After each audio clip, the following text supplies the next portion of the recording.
985 miliar di tahun 2021, sedangkan di tahun 2020 asetnya berjumlah 973 miliar. Artinya aset perusahaan naik 12 miliar atau 1,23% dalam 1 tahun terakhir. Sekarang mari kita bahas lebih detail. Dari total aset 985 miliar, perusahaan punya aset tetap sebanyak 609 miliar. Artinya 61,83% aset perusahaan berada dalam bentuk ini. Jika dibanding tahun sebelumnya, pos ini turun 10 miliar atau 1,62%. Selain aset tetap, ada juga kas dan setara kas. Dari total aset 985 miliar, perusahaan punya kas dan setara kas sebanyak 233 miliar. Artinya, komponen ini punya porsi kedua terbesar dalam aset perusahaan. Jika dibanding tahun sebelumnya, pos ini naik 3 miliar atau 1,30%. Kedua, liabilitas. MDKI punya liabilitas 80 miliar sampai triwulan 4 2021. Sedangkan di tahun 2020, liabilitasnya berjumlah 83 miliar. Artinya, hutang perusahaan turun 3 miliar atau 3,61% dalam 1 tahun terakhir. Nah, dari total liabilitas 80 miliar, perusahaan punya liabilitas diestimasi atas imbalan kerja sebanyak 23 miliar. Artinya, 28,75% hutang perusahaan berada dalam bentuk ini. Jika dibanding tahun sebelumnya, pos ini turun 17 miliar atau 42,50%. Selain liabilitas diestimasi atas imbalan kerja, ada juga utang usaha. Dari total liabilitas 80 miliar, perusahaan punya utang usaha sebanyak 18 miliar. Artinya, komponen ini punya porsi kedua terbesar di dalam liabilitas perusahaan. Jika dibanding tahun sebelumnya, pos ini naik 1 miliar atau 5,88%. Ketiga, ekuitas.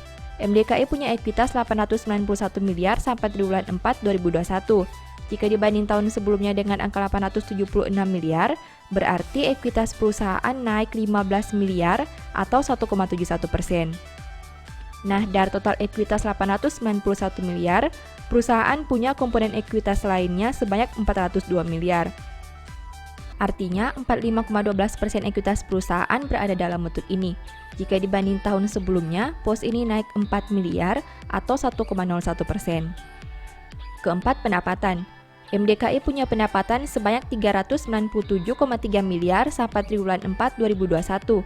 Sedangkan di tahun 2020 pendapatannya berjumlah 349,98 miliar. Berarti pendapatan perusahaan naik 47,32 miliar atau 13,52% dalam 1 tahun terakhir. Kelima, biaya pokok. MDKI punya biaya pokok penjualan sebanyak 310,67 miliar. Sedangkan di tahun 2020, biayanya berjumlah 262,81 miliar. Berarti biaya pokok naik 47,86 miliar atau 18,21% dalam 1 tahun terakhir. Keenam, laba. MDKI mampu menghasilkan laba sebanyak 38,71 miliar. Jika dibanding tahun sebelumnya di angka 39,83 miliar, berarti laba perusahaan turun 1,12 miliar atau 2,81% dalam 1 tahun terakhir. Ketujuh, rasio keuangan. MDKI punya ROE 4,34% dengan NPM 9,74%. Sedangkan untuk sisi resiko, saham ini punya DIR 8,98%. Rasio keuangan perusahaan ini terlihat biasa saja untuk aspek ROE dan NPM-nya. Meski begitu, satu hal spesial dari MDKI adalah mereka punya DIR yang hanya 8%. Angka ini tentu sangat rendah jika dibandingkan perusahaan lain yang bahkan DIR-nya di atas 100%. Kedelapan, valuasi. Saham ini punya PER 13,01 kali dan PBV 0,56 kali. Saham MDKI punya valuasi keuangan yang tidak sejalan di mana PER termasuk tinggi dengan PBV yang hanya 0,5 kali. Angka PER bisa mencapai 13 kali karena laba perusahaan yang berkurang di tahun 2021. Tapi dengan PBV 0,5 kali menjelaskan bahwa harga di pasar hanya setengah dari ekuitas per lembar perusahaan ini. Apakah kamu tertarik dengan saham ini? Setelah melihat pembahasan tadi, ini kesimpulannya. 1. Kenaikan total aset berasal dari peningkatan saldo kas dan komponen aset lainnya. 2. Penurunan total liabilitas disebabkan oleh berkurangnya liabilitas diestimasi. 3. Pertumbuhan ekuitas disebabkan oleh dua hal, yaitu saldo laba dan komponen ekuitas lainnya. 4. Laba berkurang disebabkan oleh pendapatan yang turun sebanyak 47 miliar. 5. Perusahaan punya rasio keuangan yang biasa saja, tapi komponen utangnya sangat rendah. 6. Valuasi PBV saham ini tergolong rendah. Demikian analisis singkat saham MDKI berdasarkan laporan keuangan triwulan 4 2021. Selalu ingat bahwa pembahasan ini hanya dari sudut pandang pribadi. Tidak ada jaminan pasti profit dan mungkin saja kamu bisa rugi jika beli saham ini. Demikian informasi pada video ini, semoga bisa memberi manfaat kepada kamu semua ya. Oh ya, saya mau menyampaikan bahwa sekarang Baca Saham punya 3 e-book tentang saham yang mungkin saja bisa berguna bagi kamu, yaitu Strategi Nabung Saham, Analysis Report, dan The Stock Market. Berikut perbedaan antara 3 e-book tersebut. E-book Strategi Nabung Saham berfokus pada pembahasan teknik, money management, dan semua hal yang berhubungan dengan nabung saham. Poin intinya bisa dilihat pada tampilan berikut ini.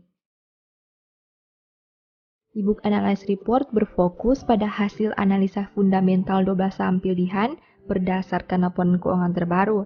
Poin intinya bisa dilihat pada tampilan berikut ini. E-book The Stock Market berfokus pada panduan bagaimana menganalisa fundamental suatu perusahaan dan money management yang baik. Poin intinya bisa dilihat pada tampilan berikut ini.